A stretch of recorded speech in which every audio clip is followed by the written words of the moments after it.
جاتی ہے جناب سکینہ سلام اللہ علیہا کے عنوان سے، میں اب اس بات کو چھیڑنے جا رہا ہوں۔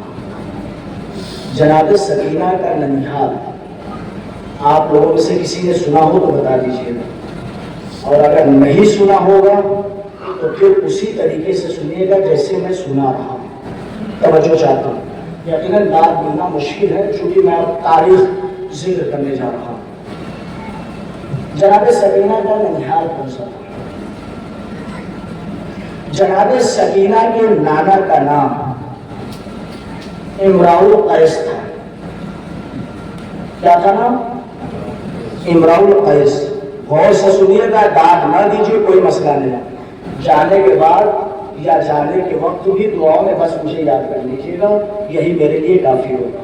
تو جو چاہتا ہوں، جناب سکینہ کے نانا کا نام امراء القیس تھا۔ تاریخ بتاتی ہے کہ امراء القیس جناب اسماعیل کی نسل سے تھے، مگر عقیدہ ان کا عیسائیوں والا تھا۔ ان کے یہاں 3 بیٹیاں تھیں، یمن میں رہتے تھے، اور جب ان کی زوجہ کا انتقال ہو گیا تو اب یہ کشمکش میں تھوڑے اور پریشان ہوئے، اور ایسا آج کے زمانے میں بھی ہوتا ہے، جب زوجہ دنیا سے چلی جاتی ہے تو باپ بچوں کے لیے پریشان ہوتا ہے۔ امراء القیس کے ذہن میں بات آئی کہ اب میں کیا کروں، بچوں کو لے کر کہاں جاؤں۔ امراء القیس نے سوچا کہ میں مدینہ چلوں، اور مدینہ میں جانے کے بعد کوئی شریف گھرانہ ڈھونڈ کر اپنے بچیوں کی شادی کریں۔ یمن سے امراء القیس مدینہ ہے۔ عہد حکومت کے اعتبار سے تیسرا دور حکومت تھا عثمان کا۔ تاریخ کے جملے ہیں کہ امراء القیس عثمان کے یہاں 3 دن تک مہمان رہے۔ جب مہمان تھے تو یقیناً ساری چیزوں کو دیکھ بھی رہے ہوں گے۔ 3 دن کے بعد وہاں سے نکلے، اور نکلنے کے بعد انہوں نے مدینے کے لوگوں سے یہ کہا، ان کے یہاں دولت تو بہت ہے مگر شرافت نہیں پائی جاتی۔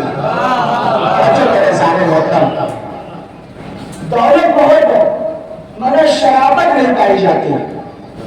مدینے کی گلیوں میں گھومتے گھومتے امراء القیس پہنچے بنی ہاشم کے محلے میں، اور جب محلے بنی ہاشم میں پہنچے تو کیا دیکھا کہ ایک نوجوان ہے جو باغ میں پانی دے رہا ہے۔ شام کے وقت جو مزدوری آتا ہے، دروازے پر یتیم بچے آ کر کھڑے ہو جاتے ہیں۔ توجہ کریں سارے مطلب، دروازے پر یتیم بچے آ کر کھڑے ہو جاتے ہیں۔ یہ ساری کی ساری کمائی انہیں بچوں کے اوپر خرچ کر دیتا ہے۔ جب امراء القیس نے اس منظر کو دیکھا تو کہا یقیناً یہ کوئی اچھے گھرانے سے تعلق رکھنے والا انسان ہے۔ وہیں پر ہو گئے۔ دوسرا دن آیا، دوسرے دن بھی امراء القیس نے یہی منظر دیکھا۔ تیسرا دن آیا، تیسرے دن بھی امراء القیس نے یہی منظر دیکھا۔ جب اس نے یہ دیکھا تو وہ سمجھ گیا کہ یقیناً یہ شریف گھرانے کے لوگ ہیں۔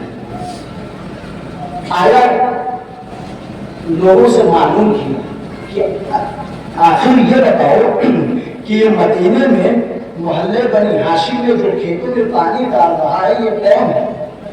تو لوگوں نے بتایا کہ یہ کوئی اور نہیں بلکہ رسول کا داماد علی ہے۔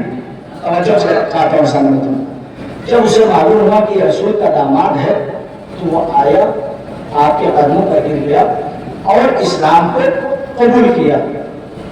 امراء القیس کی 3 بیٹیاں، ایک کا نام تھا مہیار، دوسرے کا نام تھا سلمہ، تیسرے کا نام تھا سلامہ۔ جا کے نیٹ پر سرچ کر سکتے ہیں جو بات بیان کر رہا ہوں، نیٹ پہ موجود ہے۔ توجہ چاہتا ہوں ساتھ، ایک بیٹی کا نام تھا مہیار، دوسرے کا نام تھا سلمہ، تیسرے کا نام تھا سلامہ۔ جب اس نے اسلام قبول کر لیا تو مولا کائنات نے امراء القیس سے سوال کیا کہ آخر تو پریشان نظر آ رہا ہے، آخر پریشان کیوں ہے؟ اس نے کہا میری اس پریشانی کی وجہ میری 3 بیٹیاں ہیں۔ کہا کیا ہوا؟ کہا میرے پاس 3 بیٹیاں ہیں اور میں مدینے میں اس غرض سے آیا تھا کہ میں اپنی تینوں بیٹیوں کی شادی کروں کسی شریف گھرانے میں۔ مولا کائنات نے سوال کیا کہ تیری بیٹی کی عمر کیا ہے؟ امرؤ القیس نے کہا میری پہلی بیٹی جس کا نام مہیات ہے اس کی عمر آپ کے عمر اتنی ہے۔ مولا کائنات نے کہا کہ تیری اس بیٹی کی اپنے ساتھ میں شادی کر رہا ہوں۔ ایک بیٹی کی شادی مولا کائنات نے خود اپنے آپ کی۔ ابھی بھی 2 بیٹیاں اس کے پاس ہیں۔ اس نے کہا مولا 2 بیٹیاں اور ہیں، رہنے لے کر کہاں جاؤں؟ تاریخ کے جملے ہیں کہ امام نے یہ کہا کہ تیری دوسری والی بیٹی کی شادی میں اپنے بیٹے حسن سے کر رہا ہوں۔ توجہ چاہتا ہوں، 2 بیٹی ہو گئی۔ ایک بیٹی جس کا نام تھا سلامہ، اس کی عمر اس وقت کل 4 سال کی تھی۔ اس نے کہا کہ یہ جو میری تیسری بیٹی ہے میں اسے لے کر کہاں جاؤں گا؟ مولا کائنات نے کہا میں یتیموں کی پرورش کرتا ہوں، میں اس بچی کا خیال رکھوں گا۔ اور اب تاریخ بتاتی ہے کہ جب سلامہ کی عمر 16 یا 17 سال کی ہوئی تو ان کی شادی امام حسین علیہ السلام سے کی، اور جب شادی کر دی تو جس کی شادی امام حسن علیہ السلام سے کی تھی جس کا نام تھا سلامہ، اس کا نام رکھا ام فروہ جناب قاسم کی ماں، توجہ کرے سارے مکم، اور جن کا نام تھا سلامہ ان کا نام رکھا ام رباب جو جناب سکینہ کی ماں تھی۔ یہ پورا جناب سکینہ کا ننھال، اس اعتبار سے جناب قاسم اور جناب سکینہ کا 2 رشتہ